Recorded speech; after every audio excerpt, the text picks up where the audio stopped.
Assalamualaikum warahmatullahi wabarakatuh. Perkenalkan, nama saya Cindy Dwi Safitri dengan NIM C1B022009 dari Prodi Manajemen R005. Di sini saya akan membahas mengenai penerapan TQM pada perusahaan Samsung Elektronik. Di sini saya akan membacakan profil singkat perusahaan Samsung. Samsung Electronic Co. Ltd. adalah sebuah perusahaan elektronik multinasional yang berkantor pusat di distrik Yeonteun, Suwon, Korea Selatan, yang didirikan oleh Lee Byung-chul pada 13 Januari 1969. Samsung terus mendistribusikan produknya hingga ke penjuru negeri, salah satunya ke negara Indonesia. Visi dan misi perusahaan Samsung. Yang pertama yaitu visi.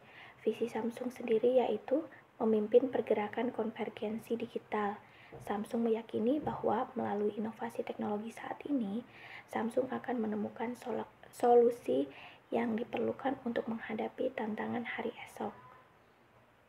Teknologi membuka kesempatan bagi bisnis untuk tumbuh, bagi warga negara di pasar yang sedang berkembang untuk hidup sejahtera dengan memasuki tahap ekonomi digital, dan agar masyarakat dapat menemukan peluang baru.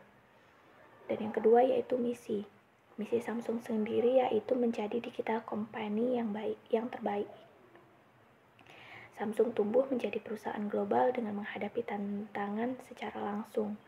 Dalam tahun-tahun ke depan, orang-orang yang berdedikasi dalam menghadapi banyak tantangan dan memberikan ide-ide kreatif untuk mengembangkan produk dan layanan yang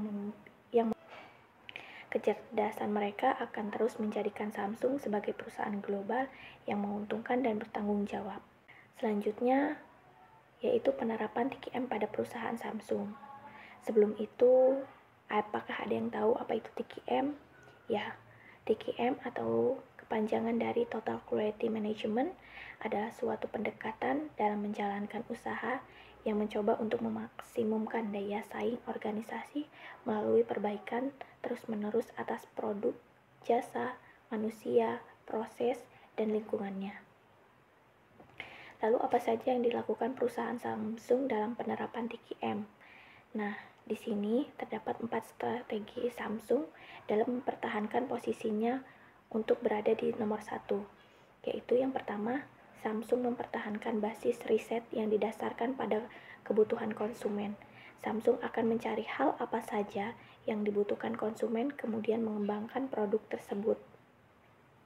Yang kedua yaitu Samsung menjaga dan mengembangkan ekosistem bisnis lain yang terkait, seperti penyedia layanan operator dan juga pengembang konten dan aplikasi. Yang ketiga yaitu Samsung terus menjalin kerja sama dengan retail partner untuk mendistribusikan produk ke penjuru Indonesia, termasuk bekerja sama VT Eraton Arta Retalindo yang telah mengoperasikan 29 outlet Samsung Experiential Store. Dan yang keempat yaitu Samsung tidak pernah menutup mata terhadap pengembangan teknologi, meskipun saat ini Android tengah menjadi OS smartphone. Di sini Samsung juga membuat program perbaikan berkelanjutan, di mana Samsung berupaya semaksimal mungkin untuk mencapai kualitas produk yang unggul dan konsisten, serta pada waktu yang tepat untuk menjamin kepuasan pelanggan. Untuk mencapai tujuan tersebut, Samsung terus meningkatkan produktivitas dengan mengendalikan variasi dalam berbagai proses secara stabil. Perbaikan berkelanjutan dilaksanakan dengan metodologi loops tertutup dengan terdiri dari pemilihan parameter kritis, evaluasi sistem pengukuran, pemantauan parameter kritis, peningkatan kemampuan proses, dan rencana reaksi. Tujuan utama kegiatan chip ini adalah meminimalisir penyimpangan dari target. Nah, Samsung juga memanage kualitas pemasok, di mana ini terdiri dari strategi implementasi. Agar berhasil memenuhi harapan bisnis, Samsung memilih dan mengembangkan pemasok atau subtraktor yang andal. Selanjutnya ini biasanya disebut pemasok.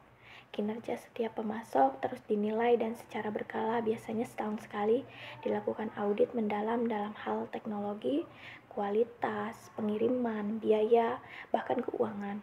Pemasok diberitahu dengan hasil evaluasi dan kegiatan perbaikan mereka didorong.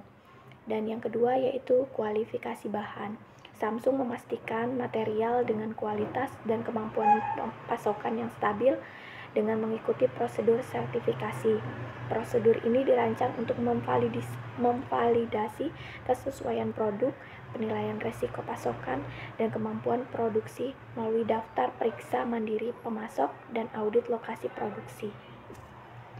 Nah, sekian pembahasan dari saya sendiri mengenai penerapan TKM pada perusahaan Samsung. Untuk itu kurang lebihnya saya mohon maaf dan terima kasih untuk yang telah memperhatikan dari awal sampai akhir penjelasan saya penerapan TKM pada perusahaan Samsung ini. Saya berharap tugas ini bisa memenuhi tugas dari mata kuliah manajemen mutu. Dan untuk itu terima kasih banyak saya ucapkan sekali lagi. Saya tutup. Wassalamualaikum warahmatullahi wabarakatuh.